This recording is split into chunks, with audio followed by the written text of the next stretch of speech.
आपको सब जानकारी है कि जो मेरा जिलानुसार 3 दिन का जनसंवाद का कार्यक्रम शुरू हुआ है, उसमें आज सिरसा जिले का 3 विधानसभाओं का 3 दिन का कार्यक्रम। आज पहला जो दिन था, जो हमारे जो कालांवाली विधानसभा के 3 गांवों का कार्यक्रम हुआ है। पहले कार्यक्रम खैरे का और दूसरा था हमारा बड़ागुड़ा, तीसरा भी का कालांवाली। तीनों कार्यक्रम करने के बाद कल से फिर डबवाली विधानसभा और उसके बाद रानिया विधानसभा, तो ऐसे 2 दिन के कार्यक्रम और होंगे। उसमें सब लोगों ने, हम भी उनसे पूछते हैं कि आखिर सरकार के कामों के बारे में उनका विचार क्या है, और फिर उनकी जो समस्याएं होती हैं, कुछ डिमांड्स होती हैं, वो वर्बली भी बातचीत होती है, उनसे मौखिक तौर पर भी वो बताते हैं, और उनकी जो लिखी हुई शिकायतें हैं वो भी हम सर लेते हैं। तो हर गांव में लगभग 200-250 लोगों की ओर से ये एप्लीकेशन मिलती हैं। एक एप्लीकेशन का हमारे जो डिपार्टमेंट के लोग हैं, जो जिला स्तर पर डिप्टी कमिश्नर और एसपी, वो सब अपने अपने ऑफिस में काम करते हैं। बाकी जो प्रदेश स्तर की ऐसे डिपार्टमेंट्स की होती हैं, उनको हम चंडीगढ़ ले जा करके उस पर कार्रवाई करवाते हैं। आज 2 स्थानों के ऊपर, एक जगह 4 स्थानों का लगभग 16.5 करोड़ की, और दूसरी जगह कोई 10 या 11 शिलान्यास और उद्घाटन हुए हैं।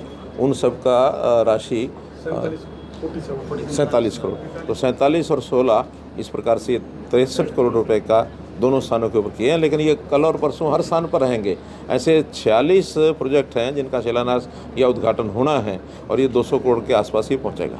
सर, अब तक जितने जनसंवाद कार्यक्रम सर आपने किए हैं, किस तरह की शिकायतें आ रही हैं लोगों को? सर, समस्या क्या हो रही है? खास समस्या जो देखिए, अलग अलग स्थानों की कुछ समस्याएं, कुछ डिमांड्स हैं। डिमांड्स में खास करके जैसे विद्यालय हैं, उनकी अपग्रेडेशन का ये विषय आता है, या खेल के नाते उनको कहीं स्टेडियम चाहिए।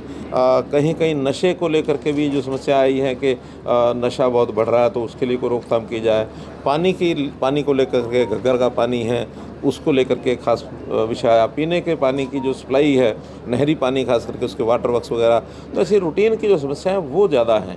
कोई बहुत ऐसी समस्या ध्यान में आई हो जिसके कारण से लोग बहुत पीड़ित हैं, ऐसा नहीं है।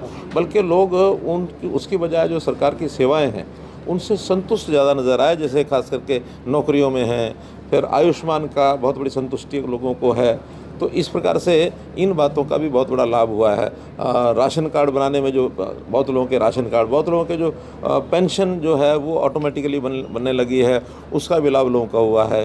तो ऐसे जो चलते हुए काम हैं उससे भी लोग बहुत संतुष्ट हैं कि विकास के काम, लोगों का कहना कि इतने विकास के काम पहले कभी नहीं हुए थे। हम हालांकि सिरसा जिले को, हमारा जहाँ तक राजधानी का संबंध है, दूरस्थ जिला मानते हैं, चाहे सिरसा हो और उधर पलवल हो, लेकिन मैं दोनों जिलों में जा चुका हूँ। आज सिरसा में, इससे पहले पलवल गया हूँ। तो उन जिलों का भी कहना ये है कि हमारा सब जिलों में एक समान विकास का जो विषय है वो सबको अनुभव में आता है।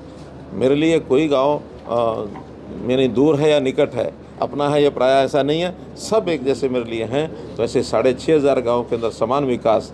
और बिजली की जो बात है वो भी खास करके जो ट्यूबवेल, सोलर के ट्यूबवेल्स, इसका बहुत बड़ा संतुष्टि यहाँ थी कि बहुत जगह पर सोलर ट्यूबवेल लगे हैं। हमने हरियाणा में 50,000 सोलर पंप्स ये लगाए हैं, और एक 50,000 लगाने की बात है। 1 लाख का हमारा टारगेट है, उसको हम पूरा करेंगे। तो हर दृष्टि से लोगों की संतुष्टि का लेवल वो अच्छा है, मैं उससे संतुष्ट हूँ। सर, संवाद से समाधान हो रहा है, मनोहर सौगातें मिल रही है। विपक्ष कहता है कि चुनावी कार्यक्रम है। देखिए, अब ये वो क्या कहते हैं, मैं उसके ऊपर बहुत टिप्पणी इसलिए नहीं करता कि चुनाव तो हमारे एक सिस्टम की एक प्रक्रिया है, हर 5 साल में आना है। और वो विपक्ष कहे या हम कहें, ना विपक्ष रोक सकता ना हम रोक सकते, और सबको रोकना, सबको तैयारी करनी होती है। वो सत्ता पक्ष हो तब भी, विपक्ष हो तब भी, ये अपनी परीक्षा सबको देनी होती है। इस परीक्षा के लिए वो कितना तैयार हैं, कितना नहीं है, बल्कि मैं कहूँगा कि उनके पास कोई अब विषय बचा नहीं है। उनको लगता था कि हाँ, सरकार जैसे जो नई नई चीज़ें कर रही है, इससे जनता बड़ी परेशान होगी, बड़ी दुखी होगी। उन्होंने तो बहुत बार कमेंट किए कि हर चीज़ आप पोर्टल बना रहे हैं, और हम तो आएंगे तो पोर्टल ख़त्म कर देंगे। अब वो कहने लगे जनता के उपयोगी जो है उनको तो रखेंगे, जो उपयोगी नहीं है उनको ख़त्म कर देंगे। और मैं दावे से कहता हूँ, हम कोई भी पोर्टल बनाते हैं वो जनता के भले के लिए, जनता के हित के लिए बनाते हैं। जिस दिन बनता है उस दिन तो पता नहीं लगता है, लेकिन उसके 4-6 महीने बाद जब जनता को उसकी सेवाओं का लाभ मिलना शुरू होता है, उस समय सब लोग संतुष्ट होते हैं। और कई बार तो विरोध भी इस टाइप का खड़ा हो जाता है। जैसे उदाहरण के तौर पर ई टेंडरिंग का विरोध कितने लोगों ने किया, और लोगों ने नहीं, सरपंचों ने खड़ा किया उसको। कुछ सरपंच उसका अपना एक दुरुपयोग उसका करना चाहते थे।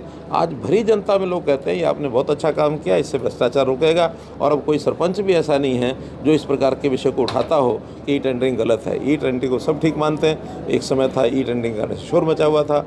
एक समय था केंद्र सरकार ने जीएसटी लागू किया था, जीएसटी का कितना विरोध किया था। आज वही व्यापारी जब जीएसटी के इस सिस्टम पर उतरे तो सब कहते हैं इतना अच्छा काम हो गया कि हमको कोई परेशानी नहीं होती, कोई हमको तंग नहीं करता है, पारदर्शिता आ गई है।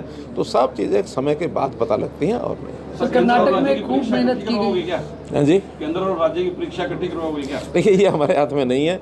ये कुल मिला करके एक सिस्टम होता है, चुनावों का भी सिस्टम है, वो हमसे भी पूछेंगे।